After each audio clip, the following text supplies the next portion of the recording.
Niteka n'umunezero ntangere vyo gusubira kubana namwe abanywanyi bacu mubana natwe mu makuru n'ibiganiro vya misi yose tubandanya gushikiriza kuri no mbonesha kure yacu kandi yanyu muhuza TV. Ibintu mwanya tugiye kubageza ko amakuru biriko biravugwa bigezwe ko muri kano kanya nga mu gihugu c'u Burundi, akaba ari amakuru tuza kugaruka kuri vyinshi bitandukanye cyane kuba biriko biravugwa mu bisata bitandukanye arimwe nka politike, agateka kazi na muntu, umutekano be n'ibindi bisata vyinshi bitandukanye cyane ariko kuba biriko biravugwa bigezwe ko ngaha mu gihugu c'u Burundi.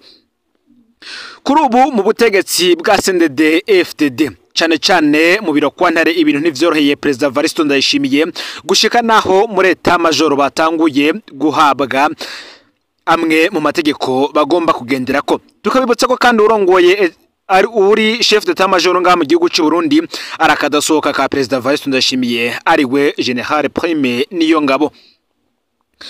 Ni mu gihe biriko biravugwa yuko ihangana ridasanzwe riri mu butegetsi bwa CNDD FDD ngo President Evaristo Ndayishimiye ariko agwanirizwa mu butegetsi nyene. Bamwe bati bari bazi ko ngo ibintu bigiye koroha kuva bihaye 100% mu matora yoba ayabashinga amateka, abakenguza amateka, abajena b'amakomine ndetse n'izindi ndongozi zatowe muri uyu mwaka. None ngo vyarabakomeranye kurusha. Ubu ngo opposition ikomeye iri mu butegetsi nyene. We mu kuvuga ko arabayiko baragwaniriza Ndayishimiye mu butegetsi akoresha ijambo sabotage nkuko tuza kubigaruka ko hari inkuru turiko turabatohoreza ivuga ingene bamwe mu bagenerali bakomeye cyane nga mu gihugu c'u Burundi yoba aho mu gipolisi ndetse no mu gisirikare bubo bararakajwe cyane n'ingingo zagiye zirafatwa na President Evaristo Ndayishimiye zo gupfunga bamwe mu bagenerali bagenzi babo. Bamwe bati Bunyoni arashobora kuva mu bitaro aho gwari Igitega yinjira ikirimba c'umukuru w'igihugu, Ndayishimiye yinjira icumba Bunyoni apfungiwemwo Igitega. Ayo ni amakuru tukiriko turatohoza ko tuza kubageza ko mu mwanya uri imbere. Burya ikibazo gitangwe gutera ubwoba cyane President Evaristo Ndayishimiye ni ikibazo c'abasirikare nkuko tuza kubikaruka ko ubu umukuru w'igisoda n'umushikiranganje wo kwivuna abansi mu vyo basabwe na President Evaristo Ndayishimiye bari basabwe kuja kubwira abasoda ko arya amafaranga yabo ya Somalia ataraza. Ubu kandi bategetswe guhindukiza ko igihano Prime Niyongabo yahaye abasoda bariko baraka impembo yabo kitari igihano ahubwo yari imyimenyereza isanzwe ya gisirikare nkuko tuza kubigaruka ko. Mu byo bategetswe ko ikibazo cyavuzwe c'ingene ya ratio ihabwa abasoda yibwa gitorego umutima mu makambi yose abasoda bakagira uruhara mu kubikurikirana. Vyinshi kandi mu bivugwa kuri ubu nuko ishavu ryaduze mu basirikare gushika naho President Evaristo Ndayishimiye atangura kujugumira kubera uburakari abasirikare bari bafise. Ishavu ryababanye ryinshi, President Evaristo Ndayishimiye nawe ubwoba buraduga gushikaho arungika General Prime Niyongabo ndetse n'umushikiranganje wo kwivuna abansi Marie Chantal Nijimbere nkuko tuza kubigaruka ko. Fyonda subscribe canke s'abone ne butarafyinda ko kugira ngo utoja uracikanwa n'ivyo tubashikiriza. No Muhuza TV rero ndabaye kaze muri ano makuru. Nkuko vyavuzwe muri iyi misi President Ndayishimiye aratewe umutima uhagaze n'ibibazo abasirikare bamaze imisi bacisha ku rubuga rwa Pacifique nini nahazwe. Ni nayo mpamvu yategetse umushikiranganje wo kwivuna abansi Marie Chantal Nijimbere be n'umushikiranganje wo Murantunge be n'umukuru w'igisoda ariwe chef d'Etat Major di Burundi General Prime Niyongabo kugendera abasirikare mu gihugu cyose bakishura ku myidogo y'abasoda. Hirya yejo igenekerezo rya 30 gitugutu uyu mwaka w'ibihumbi 2025 bari mu ikambi ku Muzinda. General Prime Niyongabo yatanguye asaba abasirikare kudasubira gukurikira ibica ku rubuga rwa Pacifique nini nahazwe ngo kuko afise intumbero yo gusambura igisoda. Ariko ibibazo byose vyashizwe ahabona yaravyishuye ko bimwe aranagerageza kubitorera umuti ibindi aba nk'uyikurayo. Bamwe bati biratangaje ko umuntu abanza gutuka aho ubutumwa bwaciye ariko akerekana ko ivyavuzwe harimo ibifise ishingiro. Abatwara Burundi no munsi ngo niko babaye tubafata uko bari igyambaye nuko bishika umunyagihugu akaronka inyishu. Reka murano makuru kandi tugarukiye kuri bikuru abasoda bari batangaje General Prime Niyongabo yishuye ko mu nama muri kampu ku Muzinda. Ikibazo c'ipfungurwa z'abasirikare zibwa. Iki ni ikibazo gihambaye cyane gushika abasirikare batangura gutaka inzara mu gihe kandi muri bije ihabwa urwego rwo kwivuna abansi cyane cyane nyine urwego rw'igisirikare harimwe amafaranga ahagije y'ingene abasirikare bazopfungurirwa.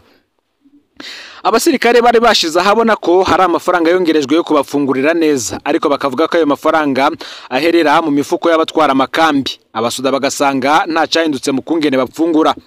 Prime Niyongabo yavuze ko buno butumwa bubonye mbere acava ngaha atanze itegeko ku bakuru b'amakambi, aho yagize ati: "Le commandant de bataillon ndabategetse kurikirana ratio y'abasoda ko ibashikira. Shiraho komite y'abantu batanu bavuye mu makategori yose bajejwe kwakira no gusinyira ibije muri registre, hanyuma abagira inspection bategerezwa kubanza kuraba registre kungene ratio yagiye iraza, hama baje no mu bubiko barabe ivyashitseyo no kungene bihabwa abasoda." Iyi yaje nk'intambwe ikomeye kuko abasirikare barimwo abofisiye basuzofisiye n'abasoda batoya bazoba basangiye komite icunga mu ikambi ko ibigenewe abasoda vyose bibashikira. Hakaza kandi ikibazo cy'amafaranga abasoda bakoreye mu gihugu ca Somalia. Abasirikare bakavuga ko hacigiye kinene bavuye muri Somalia, ariko amafaranga bakoreye akaba ataraboneka. Hari amabata yashika 10 yakoreye Somalia yemeza ko ataronse udufaranga twabo. Abo muri 6e batayo Tafoko, ni ukuvuga batayo ya 6 ya Tafoko, bo bemeza ko bamaze imyaka 2 bavuye muri Somalia, ariko amafaranga yabo akaba ataraboneka. Bamwe mu basoda bakavuga ko banabajije muri Atimizi, bababwira ko atadeni babafitiye, ko amafaranga yarishwe. Kuri kino kibazo General Prime Niyongabo yararahiye ararengwa ko ayo mafaranga atarigeraza. Yabwiye abasoda ko amafaranga yabo ya Somalia aca muri Bankobu ko na BRB idashobora kuyakora, ko abasoda bataronsa yabo. Aho yagize ati: "BRB yarigeze gukenera ayo madolari. Nanje nari Makamba bandunga ikindege kugira nje gusinya ko abasoda baronka amafaranga yabo, maze BRB ica ibavunjira, gutyo ikabona kuronka ayo madolari." General Prime Niyongabo yemereye abasoda ko amafaranga abonetse bazoca bayabaha vyihuse. Ikibazo gisa nk'ikitishwe kandi nico amafaranga ava mu gihugu kibanyi cyane cyane ara kwa President Tshisekedi, kuko naho nyene abasirikare baheraniwe imishara y'amezi ashika 7. Ni nkuko kugeza ubu atanumwe kandi aza amafaranga President w'ico gihugu ca Kongo ariha umusoda w'umurundi ari kugwana muri Kongo. Nibanga rya President Ndayishimiye n'akagwi bayagabura bakaraba ico basigira umusoda. Ayo mafaranga ya Chilombo aza mu mavarisi, nta banki acamo ngo bishoboke kuyakurikirana. Ku bibazo by'amafaranga haracariho akabazo. Akaba kandi ari ikindi kibazo gikomeye cyane cy'abasoda baherutse guhanishwa kugenda igihugu cose n'amaguru. Kuri kino kibazo Niyongabo yabaye nk'ubikurayo, ntiyasubiriye kwemera ko ari igihano. Yavuze ko ari manovre isanzwe abasoda barungitswemo ngo kugira bamenyere kugenda ahantu harehare, ngo noneho ntasumbaho basanzwe bagenda. Yarongeye kandi arivuguruza ngo harimo n'intumbero yo kuziganya ibitoro. Iyi nyishu ya General Prime Niyongabo ntirashe. Abasirikare sabana ngo bayobewe ikiri manovre nikitari manovre, igihano ntibakiyobegwa. Noneho iyo kabara akazi gasanzwe ntihari kwaduka abanka kugenda kugeza naho bapfungwa. Ivy'igitoro vyo nta shingiro bifise, kuko imodoka ijanye bimwe mu bikoresho by'abasoda yagenda ibaherekeje ku murindi wabo. Urugero Muranunge, urugendo imodoka yari gukora amasaha 3 yarukoze iminsi hafi 4. None kuziganya ibitoro ngo vyoba bifatiye hehe? Ikiza kiri muri iyi nyishu nuko vyumvikana ko ivy'igihano cyo kumaramaza abasoda vyaciye biyagarara nk'uko n'abasoda bari babitangaje kuva bigiye habona.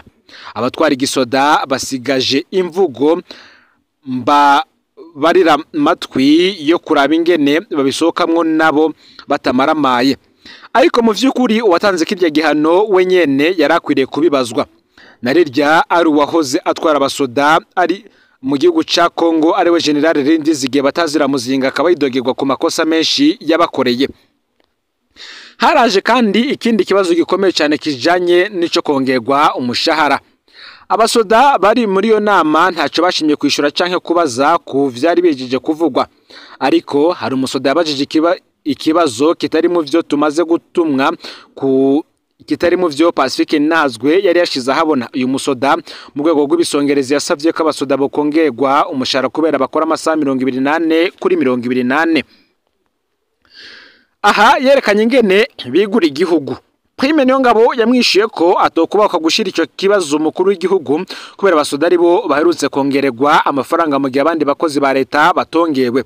Prime Niyongabo akavuga ko bitotahurika ko abasoda bongererwa kabiri abandi bakozi batongewe. Yagize ati ahubwo narinzi ko muza kuntuma ngo je kumubwira ko mwashimye ko mwongewe. Marie Chantal nije imbere umushikiranganje wo kwivuna abansi uti kuvyo general avuze ntacyo mfise nongerako. Mu bisanzwe uwagirisho nama yari umushikiranganje wo kwivuna abansi Marie Chantal nije imbere. General Prime Niyongabo yavuze ko ivyo we yari karashikiriza vyari commentaire zisanzwe ariko ko ijambo ryari ryo umushikiranganje ko bashobora kuba afise ukwiwe avyishura. Niho rero Marie Chantal nije imbere yafata ijambo abasirikare baratangaye kuko umushikiranganje takindi yakoze atari gusubiramwe amajambo ya Prime Niyongabo. Ico abasirikare batawe nuko ubutegetsi bwose ku gisoda buri mu minwe ya Prime Niyongabo, umushikiranganje we asa n'imperekeza gusa ariko si bishasha. Kuva General Ponsier Gacibwenge avuyeho abashikiranganje bose bakurikiye aribo Emmanuel Ntahomvuke na Ale Tribert Mutabazi bagumye bahabwa amategeko na Prime Niyongabo. Hari jambo General Prime Niyongabo yavuze ritangaje ngo yiteze ko atamusirikare yanditse burya butumwa bwaciye ku rubuga rwa Pacifique Ninahazwe ariko ubutumwa bwose akabwishura ko nk'ikibazo c'abasirikare. Muti none ibivyo vyavuye mu nama yibaza ko dupfumura tukaca tubimenya. Niko Pacifique Ninahazwe baza ati nima dakeneye ko abasoda bacisha ibibazo vyabo hano nahagarike kubajya umutima bisanzure hanyuma mubwiza ukuri ikiri ku mutima. Ahandi ho azoguma akora inama atanumwe abaza ikibazo yame yibaza ko bamutabaye kumbe ahava asanga batakimwumva.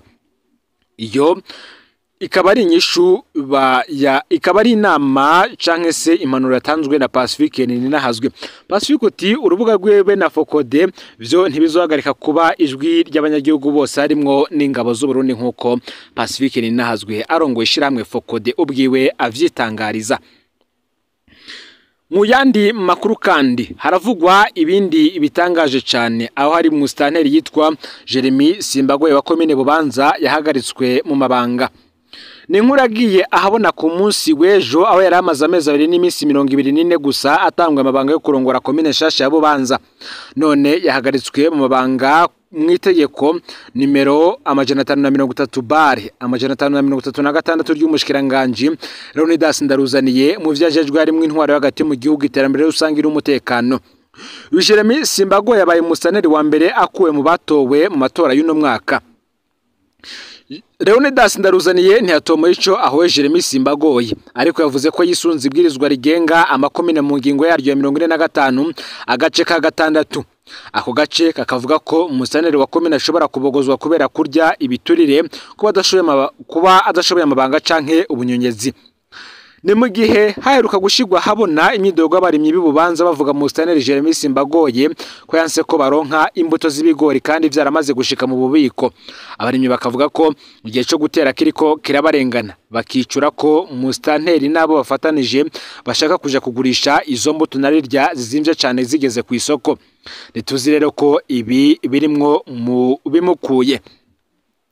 Hari n'amajambo President Ndayishimiye yavugiye Bubanza aho yavuze ko umustaneri yobabujije ugwaruka kwimba Butare. Bamwe barakeka ko Jeremy Simbagoye yoba ari naco yoba azize nkuko amakuru adushikira bivuga. Reka tugaruke gato kuri inkuru ivuga y'imbuto z'ibigori yoba itaratanzwe. Aho umwe mu murimyi muri komine Bubanza nshasha yari yasavye ko hashikirizwa ubutumwa ku mushikiranganje Karenimba Rushimana ajejwe uburimyi. Uti twagomba gusaba mwebwe ijwi ryanyu rigera kure mu dusabira umushikiranganje mu vyajejwe harimo uburimyi n'ubworozi ko yobaza muri komine yagutse ya Bubanza igituma bazanye imbuto y'ibigori ya pane 53 ariko bakaba bamaze indwi zibiri batarayiha abarimyi. Iyo mbuto kugeza ubu iri muri stoke y'inyubako zaho zariza Bepaye Bubanza. turasabye umushikiranganje tubariza iki kibazo cyahabaye abarimye twarajumarariwe twabuze ico dufata n'ico tureka mu gihe cyo guteragira ibigori carenze turipfuza kumenya aho ikibazo cabereye.